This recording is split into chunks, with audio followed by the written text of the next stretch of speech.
أشهد أن لا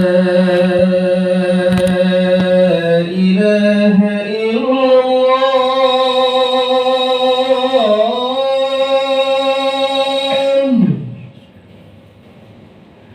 أشهد أن لا إله إلا الله.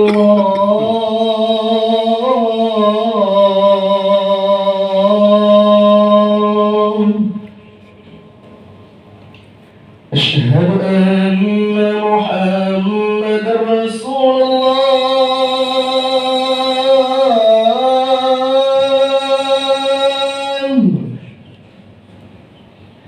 أشهد أن محمدا رسول الله.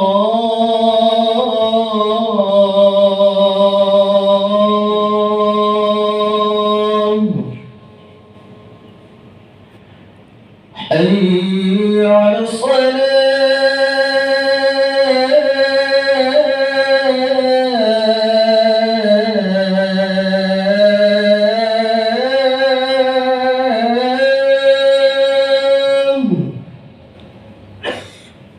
حي على الصلاة.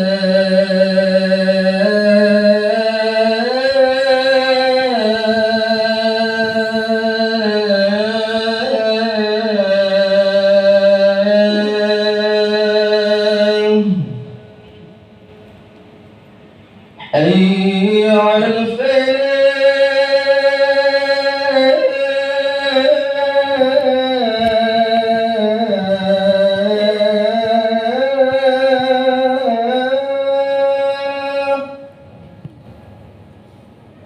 حي على الفلاح.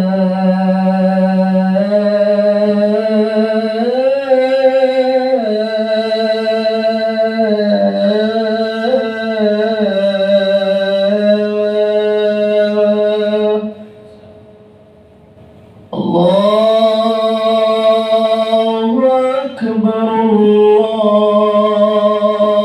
الله أكبر. لا إله إلا الله.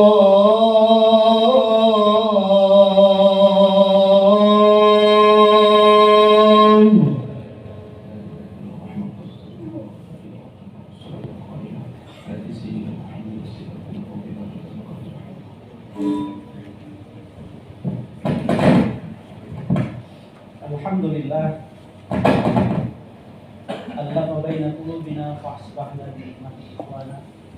Summa alhamdulillah alladhi khalaqa al-mauta wal hayata liyabluwakum ayyukum ahsanu amala wa huwa al-azizul ghafur. Asyhadu an la ilaha illallah wahdahu la syarika lah wa asyhadu anna Muhammadan abduhu wa rasuluhu la nabiyya ba'da.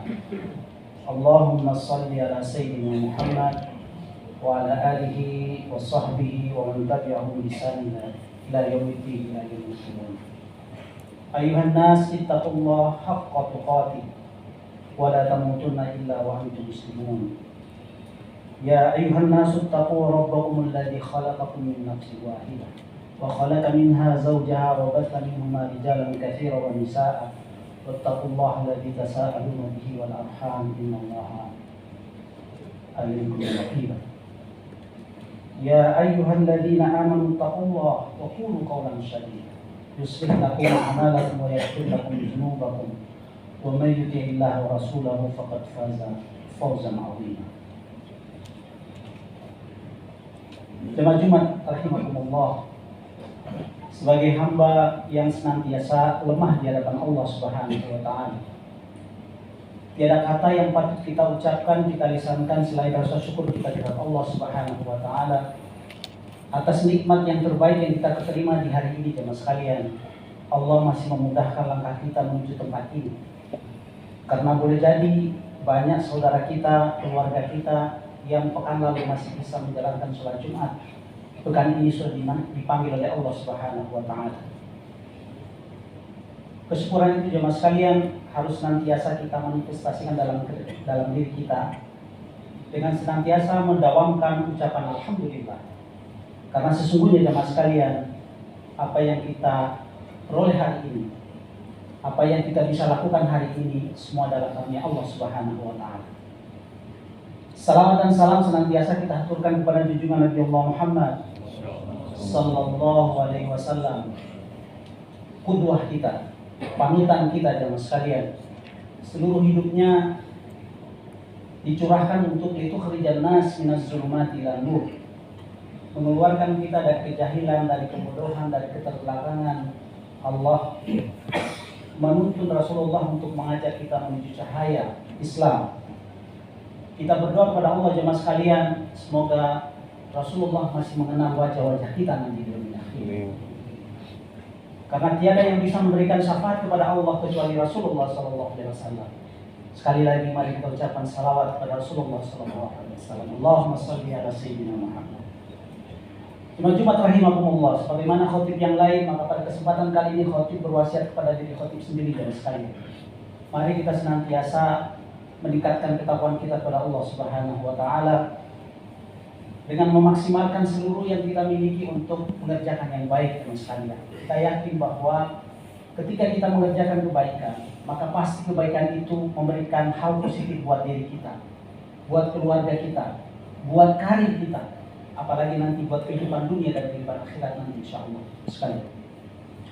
Dan manifestasi takwa itu juga jemaah sekalian adalah kita berusaha untuk menghindarkan diri ini, menghindarkan jiwa kita dari mengerjakan perbuatan maksiat kepada Allah, perbuatan curang, perbuatan yang melanggar syariat Allah Subhanahu wa taala. Karena kita yakin jemaah sekalian, semua perbuatan dilarang oleh Allah akan memberikan dampak negatif buat diri kita, keluarga kita, bangsa dan negara kita, bahkan nanti kehidupan kita di akhirat nanti insyaallah. Jemaah Jumat rahimakumullah. Kondisi yang terjadi hari ini jemaah sekalian menjadi sebuah pengingat buat kita betapa Allah sangat sayang kepada kita. Sangat sayang terhadap, boleh jadi kita sudah jauh dari Allah. Momen hari ini adalah mengingatkan kita untuk kembali lagi kepada perintah-perintah Allah. Mungkin kita perlu melakukan muhasabah kepada diri kita. Seberapa sering kita membaca Al-Quran? Seberapa sering kita menghafalkan Al-Quran? Bukankah kita yakin jamaah sekalian Al-Quran itu sebagai way of life kita? Al-Quran itu sebagai petunjuk dan pedoman hidup kita. Ketika kita jauh dari ajaran Allah, dengan kita sering membaca Al-Quran, dengan sering kita mengkaji Al-Quran, mudah-mudahan Allah menuntun kita kembali ke jalan yang lurus, sebagaimana yang kita dakwamkan dalam sholat, ihdinas siratal mustaqim. Kita meminta kepada Allah Subhanahu wa taala agar Allah menuntun kita kepada jalan yang lurus, tapi kita tidak pernah menggunakan tools itu. Salah satunya yang disediakan adalah Al-Quran Karim sekalian. Mari kita muhasabah diri kita masing-masing hari ini. Sudahkah kita menghatamkan surat Al-Kahfi misalnya? Mari kita muhasabah diri kita masing-masing. Hari ini sudahkah kita menghatamkan satu juz Al-Quran misalnya? Atau misalnya sudahkah hari ini kita membaca satu ayat Al-Quran? Jamaah sekalian, kalau kita mengkaji Al-Quran sekalian, maka ada 5 sisi rasionalitas yang merupakan keajaiban Al-Quran yang menyebabkan gelombang orang convert kepada Islam. 5 keajaiban itu jamaah sekalian, sebagaimana jaminan Allah di dalam awal surat Al-Baqarah. Alif Lam Mim, dzalikal kitabul la raiba fihi hudal lil muttaqin. Al-Quran itu adalah kitab yang tidak ada keraguan padanya dan menjadi petunjuk bagi orang-orang yang bertakwa dan sekalian. Pada kesempatan kali ini, khotib akan menyampaikan 5 sisi rasionalitas Al-Quran. Mudah-mudahan ini menjadi motivasi buat kita untuk kembali membaca Al-Quran. Jangan sampai Al-Quran kita biarkan berdebu di lemari kita di rumah masing-masing. Kita sudah menjadikan Al-Quran sebagai pedoman hidup, maka ayo kita mengkaji 5 sisi rasionalitas Al-Quran. Yang pertama jemaah sekalian, kalau kita perhatikan, seringkali Allah menggunakan aspek repetisi, aspek pengulangan di dalam beberapa ayat beberapa kata dalam Al-Quran. Pengulangan ini sebenarnya dalam rangka untuk menanamkan di alam bawah sadar kita tentang pentingnya sebuah perintah dan pentingnya kita untuk menghindari sebuah larangan. Misalnya kita temui di dalam surat Al-Hasyr ayat 18 ketika Allah menjelaskan tentang kata takwa, maka Allah mengulang kata takwa itu di dalam satu ayat yang sama. Ya ayyuhalladzina amanu taqullaha wal tanzur nafsum ma qaddamat lighad wattaqullaha innallaha khabirun bima ta'malun. Allah mengulangi kata itu agar supaya tertanam di dalam benak kita pentingnya untuk bertakwa kepada Allah Subhanahu wa taala. Yang kedua yang mungkin sering kita baca di dalam surat Ar-Rahman, Allah mengulang beberapa kali kalimat tentang fabi ayyi ala'i rabbikuma tukadziban, agar supaya kita ingat jemaah sekalian betapa nikmat Allah itu sangat banyak yang Allah berikan kepada kita. Begitu juga jemaah sekalian perintah tentang sholat, perintah tentang zakat, semuanya diulang-ulang oleh Allah di berbagai ayat dan di berbagai surah. Agar supaya apa jemaah sekalian? Agar supaya perintah itu tertanam di alam bawah sadar kita dan kita merasa ketika tidak kita melakukan sebuah kewajiban, insyaallah kita merasa berhutang kepada Allah Subhanahu wa taala. Satu penelitian mengatakan jemaah sekalian, ketika satu perintah itu diberikan dalam satu kali sebulan, maka kemampuan manusia untuk mengingatkannya itu hanya 10%. Tapi ketika diingatkan sebanyak 6 kali, maka kemampuan manusia bisa mengingatnya sekitar 90%. Dan ada satu ungkapan jemaah sekalian, kebatilan yang disampaikan berulang-ulang, maka itu akan menjadi sebuah kebenaran yang baru atau sebuah kebenaran yang palsu. Karena itu jemaah sekalian, Allah Subhanahu wa taala berulang kali mengingatkan tentang perintah di dalam Al-Quran pada aspek repetisinya dalam rangka untuk menanamkan di alam bawah sadar kita tentang pentingnya sebuah perintah dan pentingnya kita menjauhi sebuah larangan.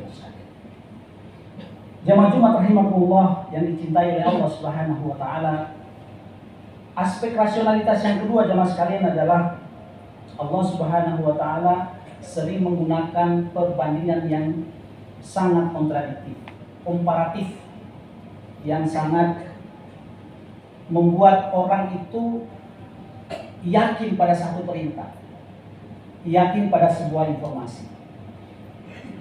Misalnya Allah Subhanahu wa taala berfirman dalam surat Al-Qalam ayat ke-35, afalanj'alul muslimina kal mujrimin.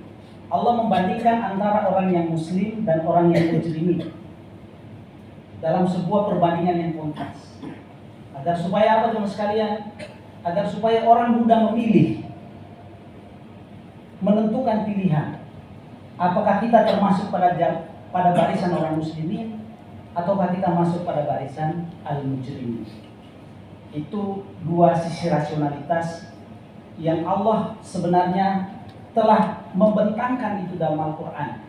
Tinggal kita semua jemaah sekalian untuk mendawamkan diri kita, menengok kembali way of life kita, Al-Quranul Karim.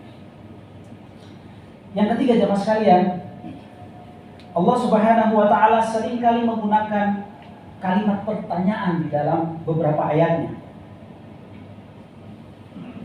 Ini menegaskan bahwa ketika kita diberi pertanyaan, maka secara alam bawah sadar kita itu kita akan mencari jawabannya seperti apa. Jemaah Jumat rahimahullah, sering kalau kita melihat sebuah pengadilan, di pengadilan maka seorang lawyer akan senantiasa mengajukan pertanyaan kepada saksi ataupun kepada terdakwa. Salah satu rahasianya adalah untuk menggali lebih jauh, menegaskan sebuah pernyataan. Begitu pula Allah Subhanahu wa taala seringkali mengajak kita dengan sebuah kalimat pertanyaan di beberapa ayatnya. Misalnya Allah Subhanahu wa taala di dalam surat Al-Ghasyiyah, hal ataka hadisul ghasyiyah. Atau misalnya di beberapa surat yang lain, alam tara kaifa fa'ala rabbuka bi ashabil fil. Sebuah kalimat pertanyaan yang membuat kita untuk yakin bahwa Ketika Allah Subhanahu wa taala menyampaikan sebuah kalimat pertanyaan di dalam Quran, di dalam awal ayat, maka pasti ada informasi penting yang Allah akan sampaikan kepada kita. Baik itu perintah ataupun larangan dari Allah Subhanahu wa taala. Yang keempat jamaah sekalian, sisi rasionalitas Al-Quran adalah Allah Subhanahu wa taala sering membuat sebuah penyerupaan atau perumpamaan di dalam ayat-ayatnya. Agar supaya apa? Agar supaya ini langsung masuk pada sisi rasionalitas manusia yang senantiasa menggunakan kekuatan pikir. Makanya kalau kita membaca beberapa ayat dalam Al-Quran, misalnya di dalam surat Ibrahim ayat 24 sampai 26, Allah Subhanahu wa taala berfirman, A'udzubillahi samil alim minasyaitonir rajim. Alam tara kaifa daraballahu mathalan kalimatan thayyibatin kasyajaratin thayyibatin asluha thabitun wa farquha fis sama'. Allah Subhanahu wa taala menggunakan dua perumpamaan tentang kalimat thayyibah, kalimat yang baik, laksana pohon yang akarnya tertanam di bumi, pohonnya menjulang ke angkasa, dan di dalam pohon itu menghasilkan buah yang berguna buat manusia. Artinya jemaah sekalian, ketika kita berbuat baik, ketika kita beramal saleh, dilandasi dengan niat yang baik, dilandasi dengan niat yang benar, maka insya Allah yakin Allah Subhanahu wa taala akan memberikan balasannya di dunia. Apalagi nanti, terlebih lagi nanti Allah menyiapkan balasannya nanti di akhir, insya Allah. Itu yang keempat jemaah sekalian. Dan yang terakhir, Allah Subhanahu wa taala menunjukkan kekuatan Al-Quran dengan menyentuh aspek sisi rasionalitas kita sebagai manusia adalah Allah Subhanahu wa taala menggunakan angka dan data di dalam beberapa ayat. Jauh sebelum kita mengenal tentang data driven organization, jauh sebelum kita berpikir tentang based on data, Allah Subhanahu wa taala sudah menggunakan itu beberapa data yang terangkum di dalam beberapa ayatnya. Termasuk juga bagaimana Allah menjelaskan tentang fakta-fakta sejarah dalam bentuk data yang banyak diulas di dalam Al-Quran. Kita bisa melihat bagaimana kisah kaum Tsamud, kaum Ad, kaum yang dibinasakan oleh Allah. Semuanya diceritakan secara runut dan jelas di dalam beberapa surah Al-Quran. Termasuk misalnya ketika Allah menjelaskan kepada kita tentang berapa lama para pemuda, para ashabul kahfi terkurung di dalam gua jamaah sekalian. Allah menggunakan hitungan yang jelas. Itu disampaikan oleh Allah di dalam surat Al-Kahfi ayat ke-25.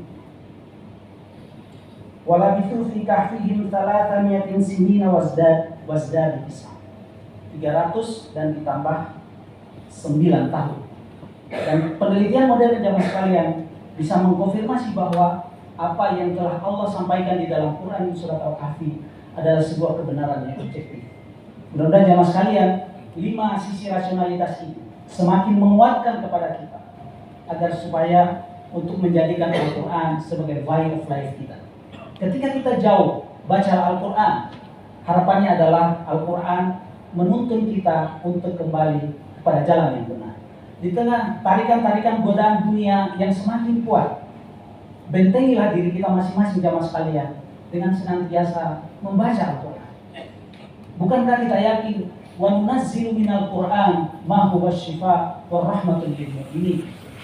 Sesungguhnya Al-Quran itu diturunkan sebagai obat dan rahmat bagi kaum mukminin. Ketika kita jauh, ketika kita banyak masalah, ketika kita banyak tarikan-tarikan dunia yang menyebabkan kita jauh dari jalan yang benar, mudah-mudahan dengan kita membaca Al-Quran, Allah menuntun kita kembali sampai nanti kita bertemu dengan Allah Subhanahu wa taala. Barakallahu li wa lakum fil Qur'anil azim wa nafa'ani wa iyyakum bima fihi minal ayati wa zikril hakim wa taqabbal minni wa minkum tilawatahu innahu huwal ghafurur rahim. Allahumma salli wa sallim ala sayyidina Muhammadin wa ala ali sayyidina Muhammad. Alhamdulillahi rabbil alamin الذي خلق الموت والحياة ليبلوكم أيكم أحسن عملا وهو العزيز الغفور.